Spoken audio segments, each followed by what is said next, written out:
दिल्ली में किसानों का आंदोलन जारी है। उसी को लेकर के ये बड़ी खबर सामने आ रही है। किसान नेता हरिंदर लखोवाल का बयान सामने आया है। उन्होंने साफ तौर पर यह कहा है कि सरकार से बातचीत पर चर्चा की जाएगी, यानी कि जो आज बैठक होनी है उसमें ये चर्चा की जाएगी और एक टाइम का खाना नहीं खाएंगे आज, ऐसा भी उन्होंने कहा है। दिल्ली में किसानों का आंदोलन जारी है और ऐसे में अब ये आह्वान किया गया है सभी से कि सभी आज का खाना ना खाएं, एक टाइम का खाना कम से कम ना खाएं, जिससे किसान आंदोलन को समर्थन मिलेगा और जो किसान आंदोलन और भी ज़्यादा तेज होगा। सरकार पर दबाव बनाने के लिए इस तरीके की रणनीति जो है वो किसानों ने बनाई है। किसान नेता हरिंदर लखोवाल का ये बयान सामने आया है कि सरकार से बातचीत पर मंथन किया जाएगा। आज संयुक्त मोर्चे की बैठक होनी है, उसमें ये मंथन किया जाएगा और इसके अलावा एक टाइम का खाना नहीं खाएंगे। 26 और 27 तारीख को दूतावास के बाहर प्रदर्शन किए जाएंगे। अलग अलग देशों में भारतीय दूतावास के बाहर जो भारतीय लोग हैं, भारतीय खासतौर पर अगर बात की जाए जो पंजाब के लोग बाहर गए हैं और किसान आंदोलन का समर्थन कर रहे हैं, वो भारतीय दूतावासों के बाहर विरोध प्रदर्शन करेंगे और मेमोरेंडम भी सौंपेंगे।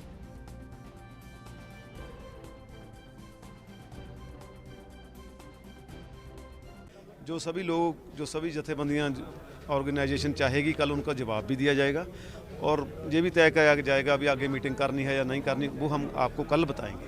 आगे प्लान ऑफ एक्शन क्या होगा, अगर आप हमें बता सकें? आगे हम 23 को हम एक टाइम का एक्शन फूड नहीं खाएंगे, हम दोपहर का, ये हम सभी देश में ये हमने कहा है। और 25, 26, 27 को हरियाणा के टोल प्लाजे फ्री कर देंगे। 26, 27 को हम जो एम्बेसी हैं सारे देशों के, कनाडा, अमेरिका, उनको वो हमारे लोग जहां वहां बैठे हैं वो वहां प्रदर्शन करेंगे और मेमोरेंडम वहां देंगे। और 27 तारीख को जो मोदी साहब ने मन की बात का शाम को समा रखा है, उनका हम विरोध करेंगे, थालियां बजा के उनका हम विरोध करेंगे। जुड़ गए हैं किसान नेता नरसिंह जी, आपका स्वागत है एनबी न्यूज पर। जी नमस्कार आपके लिए।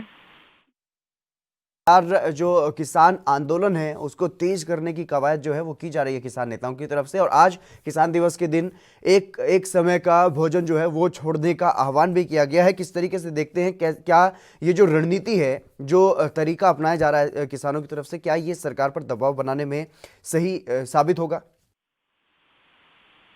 देखिए स्वामी जी, इस देश का अन्नदाता हर प्रकार से अपनी लड़ाई को लड़ने के लिए वचनबद्ध है और भारतीय किसान यूनियन लोक शक्ति भी किसी प्रकार की कोई कसर नहीं छोड़ रही है।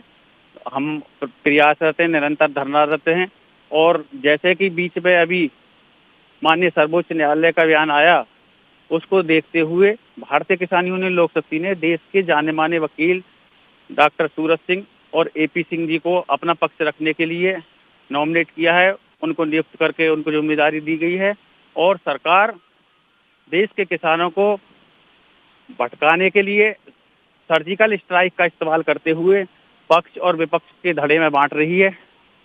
जो लोग भाजपा के कार्यकर्ता हैं, जिनका मनोबल भाजपा से जुड़ा हुआ है और जो भाजपा के मनोबल के आगे टूट चुके हैं, वो इसके समर्थन में खड़े हुए हैं। उनसे हम पर कोई प्रभाव पड़ने वाला नहीं है। देश का किसान एकजुट है और अपनी मांगने के लिए, मनमाने के लिए हर प्रकार से तैयार है, चाहे उसको भूख हड़ताल करनी पड़े या किसी प्रकार का कोई भी रवैया अपनाना पड़े। नरसिंह जी, क्या इस तरीके का कोई अभियान किसानों की तरफ से नहीं चलाया जाना चाहिए, जो बीजेपी के बड़े नेता हैं और इन किसान कानूनों के खिलाफ हैं? क्योंकि दबी आवाज में, दबे सुर में कहीं ना कहीं कुछ बीजेपी के नेता भी ऐसे हैं जो इन कानूनों का समर्थन नहीं कर रहे हैं, तो उनको आप अपने साथ लाने के लिए क्या कर रहे हैं? मेरा आपके चैनल के माध्यम से यह कहना है उनके लिए, यदि वो मानवता के पक्ष में अपना पक्ष रख रहे हैं तो कहीं ना कहीं उनको अपना पक्ष स्पष्ट करने के लिए किसानों के साथ खड़ा होना चाहिए और पार्टी को दूर हटाकर, ये पक्ष और विपक्ष का मामला नहीं है, ये देश की आन बान शान और अन्नदाता की पहचान बचाने का अवसर है। यदि उनको क्षेत्र में अपनी पहचान बचानी है, जिस क्षेत्र से भी वो आते हैं, तो अन्नदाता की भरपाई के लिए किसी भी प्रकार से वो अपना साथ दें और अपना सहयोग उन्हें देने के लिए आगे आना चाहिए। मैं उनके लिए यही कहूँगा कि वो किसानों के साथ खड़े हों तो वो ठीक रहेगा।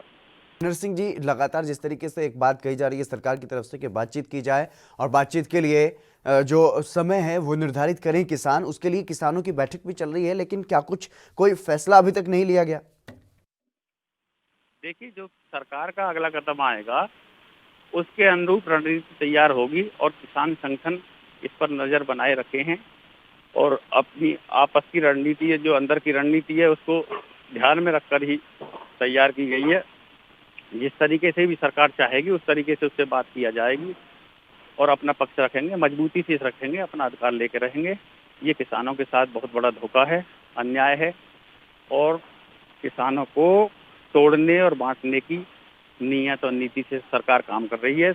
हम पहले भी कह चुके हैं कि सरकार किसानों के साथ सर्जिकल स्ट्राइक का इस्तेमाल कर रही है, उनको बांटने की। करीब करीब नरसिंह जी 1 महीना हो चुका है, किसान आंदोलन लगातार जारी है, दिल्ली में किसान डटे हुए हैं और ऐसे में अभी तक भी कोई समाधान निकलता हुआ नजर नहीं आ रहा है। ठंड भी बहुत ज्यादा है दिल्ली में, उसके बावजूद भी किसानों को वहां पर रहने को मजबूर किया जा रहा है। जी बिल्कुल, सरकार ने आंख मीच रखी है, उन्हें सर्दी की और उनके किसानों की मरने की कोई चिंता नहीं है। हमारे कई साथी अपना जीवन आहूत कर चुके हैं इस आंदोलन के लिए, इस कलंक को धोने के लिए उन्होंने अपना प्राणों की बाजी लगा दी। हम उनके लिए अपने तहे दिल से भगवान से प्रार्थना करते हैं कि उनकी आत्मशक्ति और उनका विश्वास हमें आगे बढ़ाता रहे और उनके अधिकार को दिलाने में हम कामयाब रहें और सरकार को कहीं ना कहीं ऐसी सद्बुद्धि दे कि ये अपने रास्ते पर आए, अपनी जिम्मेदारी को जो करने का काम है उनको करें। चलिए, हम कहते हैं कि देर आए दुरुस्त आए। प्रत्येक नीति रहेगी नरसिंह जी? प्रत्येक संध्या के बाद शाम आती है और शाम के बाद फिर सुबह होती है, नई सुबह। अब नई बात शुरुआत करके सरकार को मान लेनी चाहिए। जो हमारे अहित में है उसको खत्म करके हितकारी कानून बनाने चाहिए। जो सरकार बिल्कुल नरसिंह जी, तमाम बातचीत करने के लिए बहुत बहुत शुक्रिया आपका। तो लगातार जो किसानों का आंदोलन है वो जारी है और करीब करीब 1 महीना हो चुका है किसान वहां पर डटे हुए हैं, लेकिन अभी और भी ज्यादा संघर्ष जो है वो तेज होता हुआ फिलहाल दिखाई दे रहा है। देश दुनिया की खबरों के लिए ANB न्यूज को सब्सक्राइब करें और बेल आइकन दबाएं।